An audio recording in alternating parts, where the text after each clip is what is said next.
ಮತ್ತು ಎಲ್ಲ ನಾವು ಸ್ಟಾಫ್ಗಳಿಗಾಗಿರ್ಬೋದು ಮತ್ತು ಪಾಷಾ ಸರ್ಗಾಗಿರ್ಬೋದು ನಾವು ಕೇಳ್ಕೊಂಡಾಗ ಸರ್ ಈ ಥರ ಅಗ್ರಿಕಲ್ಚರ್ ಮಾರ್ಕೆಟಿಂಗ್ ಸೂಪರ್ವೈಸರ್ಗೆ ಮೆಟೀರಿಯಲ್ ಇಲ್ಲ, ಏನು ಓದಬೇಕು ಅಂತ ಗೊತ್ತಿಲ್ಲ, ಇನ್ನೂ ಸಿಲೆಬಸ್ ಗೊತ್ತಿಲ್ಲ.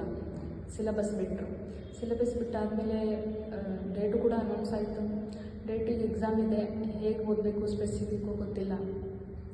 ಸೊ ವಿತಿನ್ ವೀಕಲ್ಲಿ ಪಾಪ ಸರ್ ಮತ್ತು ಸ್ಟಾಫು ಸಚಿನ್ ಸರ್ ಆಗಿರ್ಬೋದು, ಅವ್ರ ಸಂಗಡಿಗರಾಗಿರ್ಬೋದು ಮೆಟೀರಿಯಲ್ನ ಕೊಟ್ಟರು. ಆ್ಯಕ್ಚುಲಿ ಅದು ಕೃಷಿ ಉನ್ನತಿ ಅಂತ ಹೇಳಿ ಭಾಳ ಹೆಲ್ಪ್ ಆಯಿತು. ಅದೊಂದೇ ಸೋರ್ಸ್ ಮೆಟೀರಿಯಲ್ಲು ನಾನು ಓದಿದ್ದು, ಅದೊಂದೇ ಕೃಷಿ ಉನ್ನತಿ. ಮತ್ತು ಬೇರೆ ಆ್ಯಕ್ಟು ಆಲ್ಮೋಸ್ಟ್ ಸರ್ಗೆ ಓದ್ಕೊಂಡು ಬಂದುಬಿಟ್ಟು ನಮಗೆ ಡೇ ಟು ಡೇ ಆ್ಯಕ್ಟಿವಿಟೀಸಲ್ಲಿ ಕಂಪೇರ್ ಮಾಡಿ ಅದು ಯಾವ ಥರ ಒಂದು ಈ ಕಸಂಬ ಆಗಿರ್ಬೋದು, Karnataka state agriculture marketing board, ಅದನ್ನ ಕಂಪೇರ್ ಮಾಡಿ ಅಲ್ಲಿ ಬೋರ್ಡ್ ಹೆಂಗಿರುತ್ತೆ, ಅದು ಯಾವ ಥರ ಒಂದು ಪಾರ್ಲಿಮೆಂಟ್ ಥರ ಇರುತ್ತೆ, ಅದ್ರ ಕೆಳಗಡೆ ಯಾರು ಬರ್ತಾರೆ, ಸೊ ಎಲೆಕ್ಟೆಡ್ ಬಾಡಿ ಯಾವುದು, ನಾಮಿನೇಟ್ ಬಾಡಿ ಯಾವುದು, ಅದರೊಳಗಡೆ ಹೆಂಗಿರುತ್ತೆ. ನಾವು ಆಬ್ವಿಯಸ್ಲಿ ನಿಮಗೆ ಗೊತ್ತಿದೆ ಮಾರ್ಕೆಟಿಂಗ್ನ ನಮ್ಮ APMC ಕರ್ಕೊಂಡು ಹೋದಾಗ ಅಲ್ಲಿರೋ ವೆಜಿಟೇಬಲ್ಸು, ಅಲ್ಲಿರೋ ಟ್ರೇಡರ್ಸು, ಮತ್ತು ಅಲ್ಲಿರೋ ಆಫೀಸು, ಕಾಫಿ ಟೀ ಕುಡಿದು ಅಲ್ಲೆಲ್ಲ ನೋಡ್ಕೊಂಡು ಬಂದುಬಿಡ್ತಿದ್ವು. ಬಟ್ ಆ ಥರ ಇರಲಿಲ್ಲ, ಅದು ಟೋಟಲಿ ಡಿಫ್ರೆಂಟ್ ಇರುತ್ತೆ.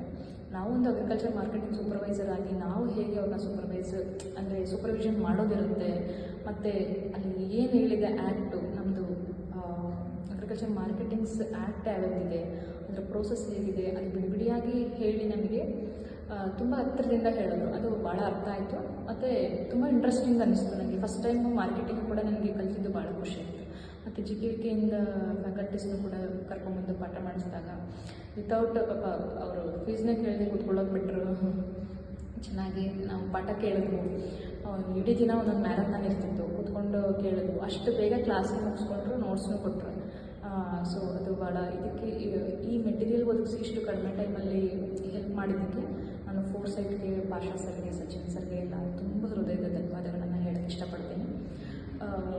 ಅಗ್ರಿಕಲ್ಚರ್ ಮಾರ್ಕೆಟಿಂಗ್ಗೆ ಒಂದೊಂದು ಸಾರಿ ನಾವು ಅಂದ್ಕೊತೀವಿ ಯಾಕೆ ಒಂದು ಈ ಡಿಗ್ರಿ ಅಷ್ಟೊಂದು ಇದು ಪ್ರೊಫೆಷನಲ್ ಡಿಗ್ರಿ ಇದೆ ಕಂಪೇರ್ ಟು ಅಗ್ರಿಕಲ್ಚರ್ ಮಾರ್ಕೆಟಿಂಗ್ ಆಗಿರ್ಬೋದು, ಸಿಲ್ಕಲ್ಚರ್ ಆಗಿರ್ಬೋದು, ಮತ್ತು ಹಾರ್ಟಿಕಲ್ಚರ್ ಆಗಿರ್ಬೋದು, ಫಾರೆಸ್ಟ್ರಿ ಆಗಿರ್ಬೋದು. ನಾವೇನು ಅನ್ಕೋತೀವಿ ಅಂದರೆ ಆಪರ್ಚುನಿಟಿ ಕಮ್ಮಿ ಮಾರ್ಕೆಟಿಂಗ್ ಏನು ಜಾಬ್ ಸಿಗುತ್ತೆ ಅಂತ. ಎಷ್ಟೊಂದು ಗೌರ್ಮೆಂಟ್ ಜಾಬ್ಸ್ ನಮ್ಗೆ ಗೊತ್ತಿಲ್ಲದೆ ಇರೋದಿದೆ, ಅದನ್ನು ತಿಳಿಸ್ಕೊಟ್ಟಿದ್ದು